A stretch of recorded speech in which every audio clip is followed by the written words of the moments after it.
Whatever. One is the loneliest number. Welcome, everybody, to the Week 8 version of the Michigan Ultimate Survivor League's Commissioner's Corner. We had a little technical malfunction there. Point is, one is the loneliest number, and that means one thing. There's only one team left that's undefeated in the Michigan Ultimate Survivor League. Who is that team? We'll find out here in just a second. Okay. Let's get this going. This is going to be a pretty in-depth podcast, and I have to work here in just a couple of hours, and I haven't showered, smelling pretty ripe, if you know what I mean. Anyway, so we're going to cut right to the chase here with the top 25. Computers chopping as always. Jeff Arbogast, thought you were supposed to call me the other night. You never called me. We need a new computer built stat for the playoff run. It's going to be intense. Anyway, there's a good deal on Slick Deals the other day, by the way. I was gonna buy it, but I didn't know if I should or not. So anyway, let me tell you, I'm gonna get this right out of the way right now. Okay, I got some notes this time. Actually doing things on paper because I was in a hurry. Straight Cash Homie, you are Nicholas Marr, I believe your name is. You put a really poetic message on the message board saying, "Oh, I can't figure out the site. Does that? I guess I'll just lose then." No, you don't have to lose. Christ on a cross, man. There are many ways you can get a hold of us. We can fix this site for you, and you are critical to some teams' playoff runs. So please call me at 517-879-7804 or Richard at 1-800-SEXY-MEXY. I don't know what the hell his phone number is, but you are a referral of his, so I'm guessing you have his phone number or at least some form of contact information. We will get you set up because I do notice that you were, and we are working on a separate site and and I'm going to take this on a tangent real quick. There is a small group of people who are actually designing a site to take over for this thing, which is amazing, by the way. And I've been put on this panel of doing certain things. But, we're having a lot going on in our life. If you didn't see the amazing announcement video, we are having a baby. Hey. So we've been a little busy, but I will get that artwork done. Anyway, so the site that we're currently using, which is Michigan Ultimate Survivor League, obviously. I'm trying to figure out what's going on with this. It's way too loud. Hello. So the site we're currently using is great. It's the only site we can use currently, but it's broken as shit. It's as broken as the Lions' offensive coordinator's arrest record. Whammy. So this team, and I will fully admit to seeing this every week, it looks like your team is being randomized, but when the Straight Cash Homie this is, when the scores come in, it shows 0 points scored for you. So obviously something is wrong there. So if you would please do what Danny Lane of the Collector Kings has done, put a message in the Facebook group, unless you're too cool for Facebook. And if you are, kill yourself. But send us a message on Facebook asking us to confirm that your lineup is in, please. Because Danny Lane had problems. He's been doing this, and ever since then, he's been okay. Even though he has lost last week. Maybe should have been randomized. But anyway, it's going to be a problem because, as you will see here in the breakdowns coming up, some teams need you to win in order to keep their hopes alive. So please be a team player and help yourself out along with the rest of the league. So that being said, let's get right to the top 25 because we have a lot of stuff to cover. All I got to do is find the top 25, which is right here, I hope. This will be turbo mode as soon as my very fast computer works. All right, 25 down from 18, Nasty Nuja. Number 24 down from 16, Will Fork on first date, who has a huge game coming up this week. We'll talk about that later. Number 23 down from 15, so the bottom three of the top 25 all lost this week. Stafford's Johnson goes deep. Oh yes. All these teams are 5-3, by the way. Number 22 for the first time in the top 25 this year is the Bone Collector, one Stephen Loomis' team. Number 21, I also believe, maybe not for the first time, but definitely the first time in a while in the top 25 is Sue Girls One Cup, Tony Cromwell's team, a.k.a. Fred Flintstone. Yabba dabba doo. Number 20 is Fear Boner, back in the top 25. I don't think he's been there in a while. Number 19 is Getting Schneidered, all the way up from number 25. Good job, Tom Schneider. Number 18 is Roster Baiters, who fell from 13 to 18 this week. Number 17, well, it's the Big Z Show, from 24 up to number 17. You see what happens when you start a lineup, Cliff? That's all I'm saying. The two losses you have, this is where the 6-2 teams start, by the way. The two losses you have are both from when your team was randomized. So, yeah, I know it's a big deal to set a lineup. Number 23 is Brady's Ball. Or sorry, number 16 up from number 23 is Brady's Balls. Number 15, number 9 last week, Team Bob Ames 2.0, the sequel, has the free fall begun. He has another huge game coming up this week. And if he loses again, bad news for old Bobby. Number 14, up from number 19, is New Orleans Rock Chucks, the only ranked team in their conference, and they're number 14, a.k.a. Amateur Hour. Number 13 is formerly number 8, Sorry I Farted. I hope you fall in the top 25 so I can stop saying your name because I don't know how to pronounce it. Number 12, up from number 21, everyone's favorite website, farmersonly.com. They jumped 9 spots this week. Number 11, the aforementioned Collector Kings was number 4 last week, lost, and now are down to number 11. Speaking of losing and falling into double digits, number 10, here we go, top 10. The Broskis fell from number 5 all the way down to number 10. Number 9, in the top 10 for the first time this year, formerly number 14, the Squadrels. They're 6-2 with 657 points. Above them is number 8, also up from number 12 last week. The 6-2 Red Wings, Mike Stevens' team, 667 points. We're gonna there's decimals, but come on, dude, this is a quick podcast. We got to make it. Number 7, the formerly invincible, or so we thought, the Black Hole, fell from number 3 all the way down to number 7. They're 6-2 with 683 points. So, that's that. Number 6, oh boy, he's making his run. It's playoff time. Oh, good old Ryan Frazier. Now 52 is the Mike. He's up from number 11. Good old Ryan. He's 6-2 with 700 points even. And here's the crazy fact, ladies and gentlemen. Wilma Flintstone. So yes, both of the Flintstones are in the top 15, top 20-ish maybe, top 25 anyway. Brady O'Bush is all the way up to into the top 5. They were ranked 10 last week, but here's the shocking fact: they're 6-2, 760.57 points, which is good for number 1 in the league, which we will break down here right after this. So the top 4 are number 4, formerly number 2, Tell Me Something Good. They lost this week, fell down to number 4, but case in point, they have 617.09 points, and there's a reason why these numbers are the way they are. So even though they're 7-1, they have way fewer points than a lot of the teams below them. Number 3, Robert Griffin III. Great job for you. They defeated someone this week that was important. I forget who it was, but nevertheless, they are 7-1 with 642 points over. Tell me something good there. With 617. Number 2, first time ever in the top 5, I believe, in the history of MUSL, Rod White, Tecumseh Football Titans. He's slinging high dollar comics and slinging potentially a championship football squad. 7-1, 669 points. He is on, I believe, a 5-game win streak. Yes, that's right. Didn't have to look that one up. 7-1, 669. Okay, which means, of course, for I don't know how long, number 1 team in the nation again is the only undefeated team left in the nation is Cheechki, number 1, 8-0, the only undefeated team. 1 is the loneliest number. They have 696 points, which is still a pretty darn good score. So they're 8-0 and 696, plus there are 2 games up in their division. I mean, I'm not saying it's time to mail it in yet, but it's getting pretty damn close to mailing it in. Unless you want to go for the record books and go undefeated. No team in MUSL has ever gone undefeated.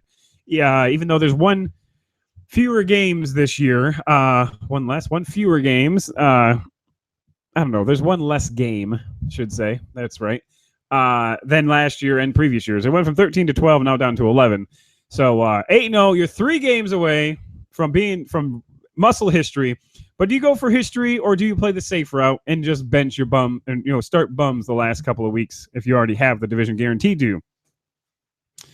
That would be the question. History doesn't pay you, though. All right, so that's the top 25. Cheechki, good job to you.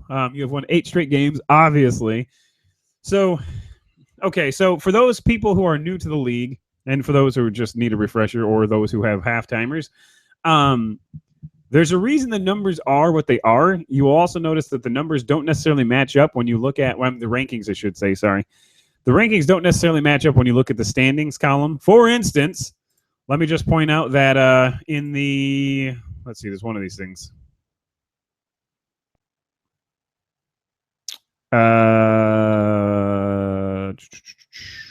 Or not, maybe not. Screw them, feed them soup. That's what I say. Anyway, so there are two things that go into account for these rankings. They don't really ultimately mean anything. They just help give a gauge as to where people are. First and foremost is the record they have, and secondly, how many points they have. Now, so the points are important as I'm about to break down the top point standings, okay? Because there are two things there's several things that go into getting into the playoffs. So there are two main categories: best records, most points. Okay, so you can be 2-9 at the end of the year if you scored more points than everybody else that hasn't made the playoffs. You make the playoffs. So that's why these points numbers that I break down are important ultimately, because you get teams like the Apache Chiefs, and you get teams like Monica Loves Clinton Dix, and you get teams like Goodell's Ginger Hammer, who are 0-8 or 1-7. And, in most leagues, I'm like, well, I'm just not going to play anymore. And there still are people like that. TP Legend, I'm looking at you. Cody Cole, thanks for referring this Cody kid. He hasn't once been in a lineup. And I think I'm going to get the $20 from you personally. You right there, sir. He sucks. But point is, pun intended, the point is that points are important. So when it comes down to the end of the year, the top X amount of teams get in based on record. Obviously, the division winners get in, or the conference winners get in automatically. Then it goes to record. Then it goes to points. So where do you stand in terms of the points? All right. So here we go. I'm going to break it down for you. Number one in terms of points for the year. And this is something that will greatly fluctuate in the coming weeks. 3 games left. Brady O'Bush, they're 6-2. Obviously, that's important also. They are 59.78 points higher than the next team, though, which is 52 is the Mike. So the rest of the league wants these guys to get in based on record because of the fact that, therefore, they have a chance with points. Because there are 52 is the Mike. Chichki, obviously, he's probably the conference, the playoffs regardless, probably win his conference. He's 64 points behind Brady O'Bush. The Black Hole, 76 points behind. Roster Baiters. Now, here's the thing, okay? Because Brady O'Bush, 52 is a Mike. Chichki, the Black Hole. They're all top 7 or higher. Roster Baiters, however, is ranked number 18, and that's primarily because of their 5-3 record. They're 90.43 points behind the top scores. So that totally doable to make it in it based on points and record, probably. Tecumseh Football Titans, they're 90.61 points behind. The Red Wings, 93.07. Squadrels 102.81, getting Schneider 10, Boner 107. Okay, so obviously, if you're in the top 25, you have to be doing pretty good. Otherwise, you wouldn't be there. But where it gets interesting, and the reason some of these teams are still alive for multiple reasons, you get teams like the Tallywhackers, which technically speaking, they're 4-4, not ranked. They're only 124 points away from the top scoring team. You factor in the fact that a lot of these teams are going to make it in based on record anyway. All of a sudden, the Tallywhackers aren't in bad shape, everybody. So I think Josh Crampton, you're the owner of that team. Keep on keeping on. Tallahassee Thundercats, it's the same thing. Tallahassee Thundercats are 126 points behind. The Bone Collector, 127 points behind.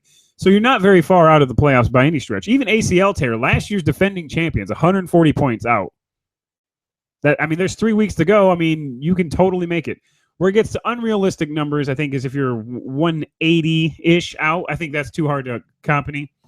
But even 162 points, teams like, the Wolfpack, Manziel's Visors, Kazoo Crazies, Gamers. By the way, New Orleans Rock Chucks and Team Bob Ames 2.0 somehow. He's number 15, and he's 197.55 points out. What kind of what is going on here? My phone's blowing up. Uh-oh. Well, the old Lamaran special. Whatever. I'll deal with it.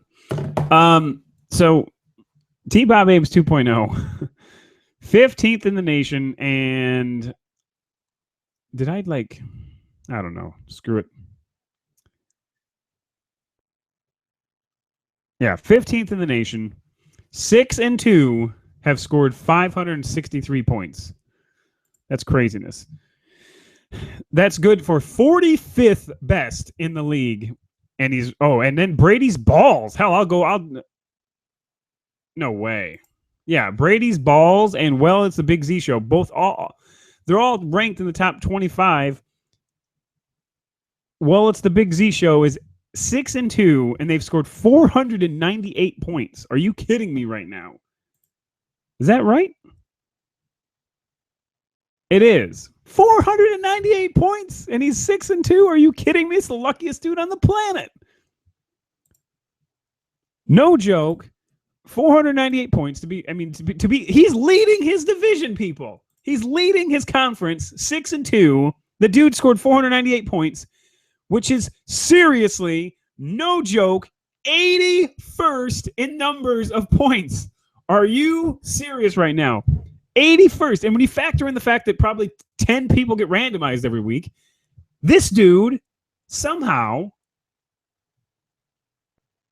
is winning his conference. This is insanity. I mean, the weeks he lost, he must have. I mean, granted, the weeks he lost, he did get randomized, which probably equated like 20, 30 points max, hopefully. Oh my God, I don't know what to think. My mind is blown right now. So yeah, and then also Brady's balls, 531st. That's 69th in the league for points. So these two, Brady's balls and it's the Big Z show, and to a much lesser extent, I was making fun of Bob Ames 2.0 for being 45th. He's way ahead of these other people. You dudes need to win your divisions or get in on record. Otherwise, you are not standing a fireball's chance. Whatever. Snowball's chance in hell of making the playoffs based on points. So, speaking of playoffs, okay. I hold in front of me several sheets of matchups this week that I'm going to break down really quick, just so everyone knows how important these games are, okay? Breaking down conference by conference. First of all, in the Lebowski Conference, tell me something good. Number 4 is taking on Roster Baiters, number 18 this week. Tell me something good is 7-1. Roster Baiters 5-3. So Roster Baiters, this is it. If you lose this week, you are done, no doubt, which means you're probably going to bring a hard lineup, and I don't blame you. Tell me something good can afford to lose, but not really. I mean, because he's got Brady O'Bush, number 5. They're 6-2, taking on Killer Miller, 4-4. Killer Miller's still alive, technically. Mathematically speaking, Killer Miller's still alive to win this division. I mean, I'd have to break down tiebreakers, so that takes way too much work, but still. The 3 teams that are in the best shape, tell me something good. Brady O'Bush and Sorry I Ferded. They're all, they all 6-2 or better. Sorry I Ferded taking on Big Daddy Master Bates. Another one of these champions that was recruited and never submits a lineup hardly. Look at this, dude. J.J. Abrams is coming here and helping us out. Look at this lens flare we got going here. Look at, the sun is coming out. I have to move this out of here. So, guest director. So I Ferded taking on Big Daddy Master Bates 1-7. Sorry I Ferded 6-2. But tell me something good versus the Roster Baiters. Brady O'Bush versus Killer Miller. Those are huge. Technically still in the hunt here for this division crown. I mean, technically, there's a lot of teams. But realistically in the hunt, I'm going to break this down, is the Wolfpack, Abel Frausto. He lost last week, but he's 5-3. Definitely within the possibility of winning that division still. And then the next conference is going to be Jeff Spicoli Conference. One team is ranked in this entire thing, but they are all each other up. That's why there's only one team ranked. So number 14, New Orleans Rock Chucks. They're taking on, started at the bottom, now we're here. Started at the bottom, now they're still 3-5. But I don't know what the hell that even means. But so yeah, they I wrote some really notes here. I don't know what it says. So New Orleans 6-2 versus start at the bottom. Manziel's Visors, they're 5-3, so only a game back. Not a big deal. They're playing Dardar's Dandies, who's 3-5. Mathematically, might still have a chance of winning this division, but very unlikely. But again, points and record and wins all get you chances into the playoffs. And we're going to do a complete playoff breakdown probably next week when there's only 2 games left. But can't stress enough, start your best people if you want to make a chance to make the playoffs.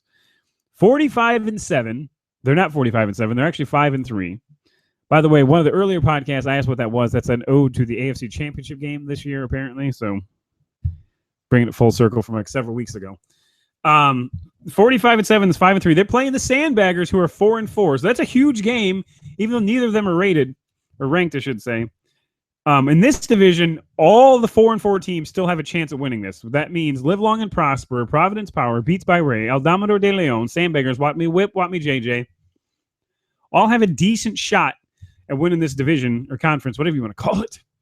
They need New Orleans Rock Chucks to lose, though. That all starts there. So started at the bottom. Hopefully you can bring New Orleans Rock Chucks down to the bottom with you, because if they win, if New Orleans wins this week, it's going to pretty much eliminate half of these teams at least. So if New Orleans loses, that's open ball game for next week.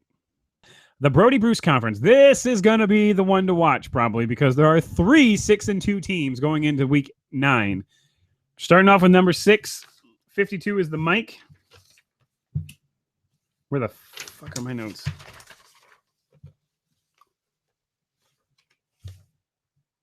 Okay, here it is. 52 is the Mike going up, and now, okay, 3 6-2s, 2 5-3s. Some of these people are playing each other. That lens flare is hitting again. Just gonna have to deal with it. 52 is the Mike is 6-2. They're taking on, they're number 6, by the way, taking on the number 19 team, getting Schneidered, who's 5-3. Huge game right here, obviously. You got number 19 versus number 6, 6-2 versus 5-3. Critical game because not only for the win, but also for the tiebreaker with said team. So huge game right there for Frazier and Tom Schneider. Then we also have the number 10 team, the Broskis, 6-2, taking on Straight Cash Homie. As mentioned earlier in this podcast, Straight Cash Homie, people need you to get your lineup figured out. I don't want to call you out on this podcast, but you're going to be like public enemy number 1 if you don't get this damn lineup thing figured out. Because I know you're active on this. We're not getting this thing out because if you get another 0 points, you're going to give a game to the Broskis, which breaks the entire thing of the randomizer. So at the very least, have us randomize your team preemptively if you have to. I mean, Christ, we cannot have 4-0 here because the league will riot. So Nicholas Marr, Richard Perez, get in touch with this guy. Get his lineup and put it in for him, please. Number 16, Brady's Balls. They're 6-2, taking on Show Me Your TDs, who's 2-6, 488 points, still more than Cliff Zink's team, I think. Yeah, don't got a lot to say there. Show Me Your TDs. I mean, I hope you have the integrity to line up in to try to get in on points and make Brady's Balls a little bit more difficult. And then Sioux Girls 1 Cup, still alive, 5-3, not out of it by any stretch. Number 21 in the nation. They're going to be taking on Jerry's kids. Alan Black's team, still not Allo Black, Alan Black. Alan Black's team, 4-4, still technically alive here. Okay, so Jerry's kids, if you're going to win this division, you have to win this week, plain and simple. As well as Ypsilanti Pipsqueaks and Free Me Brady one more time. You guys have to win. Period. You lose, you're not going to have a chance of winning this division. It's very unlikely now with 3 6-2 teams, but it's still technically possible. I mean, well, maybe. I haven't looked at the matchups.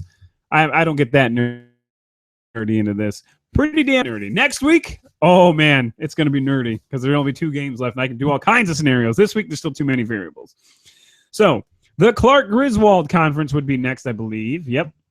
So here we have the number 8 team, the Red Wings, 6-2, taking on Swinson, Stinson, Swanson, Slappy, Slicky, whatever the hell his team name is. He's 3-5, mathematically pretty much eliminated, but still, he's got 555 in terms of points, which isn't bad. This guy is where? Okay, he's quite a ways out. He's 205 points out from the lead, but still, I mean, that's not that bad. I mean, he's 53rd. So, I mean, he still has reason to put in a lineup. Absolutely. Everyone has reason to put in a lineup. He's not that far out of it. So, Red Wings, they're probably going to win that game, but you never know with the way this league works. And then we have, where the hell was I? Yeah, whatever. Then we have number 7, The Black Hole. This is one of the games of the week to watch, okay? The Black Hole, number 7. Who has lost to the Red Wings, by the way. So the Red Wings definitely has a tiebreaker. That's one of the situations where the 8 team is above the 7 team because of tiebreaker, not necessarily because of points. The reason 7's ranked higher is because there's more points, but in the division rankings, Red Wings beat him even up, so thus they get the division, they get the tiebreaker. But nevertheless, the Black Hole, fresh off a loss this week, taking on a formerly ranked team multiple times. Dave shares Potterville Pussycats. Saw him at his daughter-in-law's Halloween party this week. He was high as a kite not in terms of drugs, but in terms of his trade for Calvin Johnson. He got him back in the other league. Well, how'd that work out for you? So Potterville's 5-3, so they need to win that game. So the Black Hole could be in for some chop. That's all I'm saying. And then the other game to watch here is DeWians. They're 5-3, unranked, taking on Tallahassee Thundercats 4-4. Tallahassee especially has something to play for because they are way in the points race. They have 633 points, even though they're 4-4. Still alive, technically, as far as I can tell, alive in this conference. Is that your final answer? Vic in a Box, Riverside Raging Rancors have a somewhat of a chance of winning this division still. They just need to bring their A game big time. So now we get down to the Ron Burgundy Conference. This one here, I mean, this is it, man. This is it. Cheechki is 8-0. FarmersOnly.com is 6-2. There are 3 games left. Yeah, 3 games left. Sorry, I had to make sure I was in the right week. The Cheechki's 8-0. They're playing Will Fork on first date, who's 5-3. I don't need to spell out how important this game is for Will Fork on first date. If they win, they'll have the tiebreaker over Cheechki and keep themselves alive. If they lose, obviously, they're eliminated. The only team at that point would have a chance of winning is FarmersOnly.com. So Will Fork on first date, you need to break this up. For the goodness of this league and to keep Cheechki from running away with this division. Realistically, everyone in this division, you need to look at this, okay? Cheechki, if they don't want to make a run for the history books, they want to be smart. If they win this week, they can pretty much start nobody the next 2 weeks, depending on what happens at FarmersOnly.com, and have an arsenal, because they'll get a bye. They'll have an arsenal for the playoffs. So for the goodness of this entire league, whoever plays Cheechki, and sorry, Cheechki, I'm going to set up a mutiny against you here, but I might be in the playoffs too. So whoever's playing Cheechki needs to submit super lineup of doom, because otherwise, Cheechki could literally walk away with this whole league. So just saying, you want to make it tough for him at least, I hope. So anyway, Will Fork on first date, especially for yourself. You have a chance of winning this division, much less making the playoffs. So you need to set something good.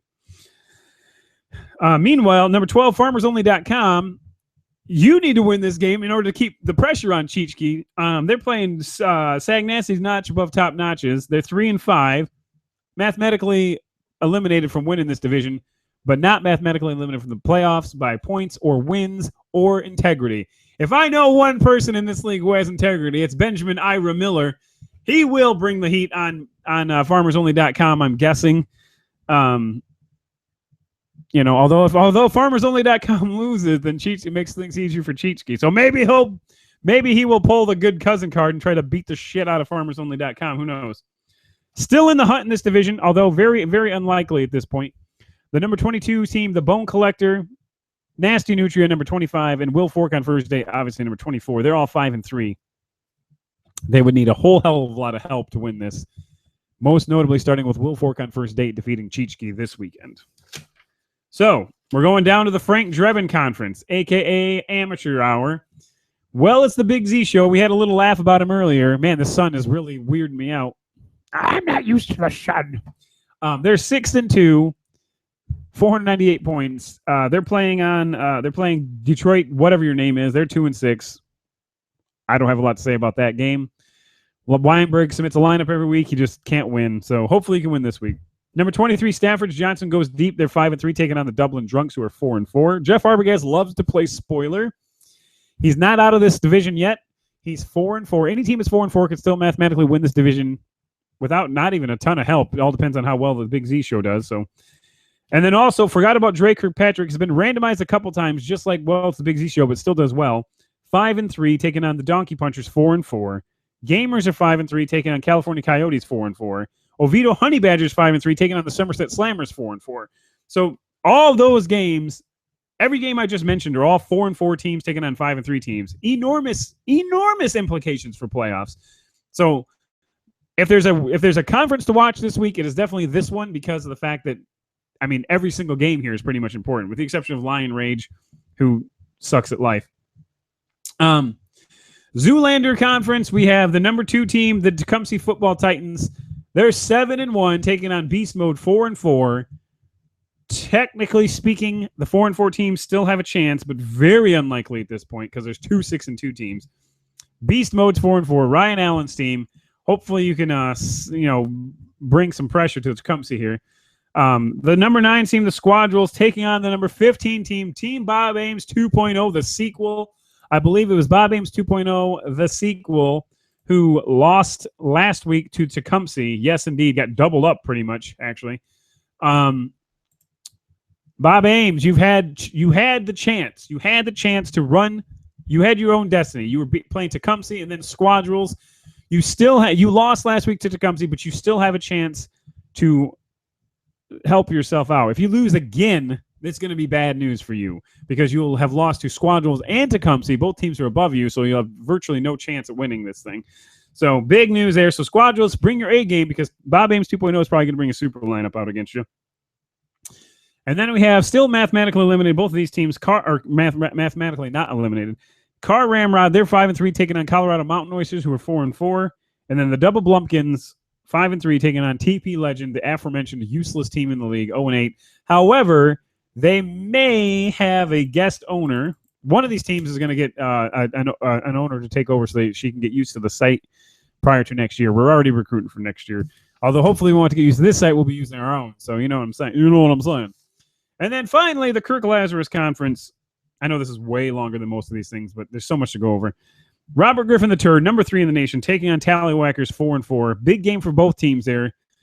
Not only because Tallywhackers still technically have a chance, but also because they're so high in points. Who knows what they're going to bring out. Number 11, the Collector Kings. They're 6-2. They need to keep winning. Taking on the Rock Crusher. They're 1-7. Ugh. This is why the randomizer's there, though, folks, to make sure teams don't automatically win. Number 20, the Fear Boner, 5-3, taking on Goodell's Ginger Hammer, 0-8. Are you kidding me? Who the hell are these people in this league?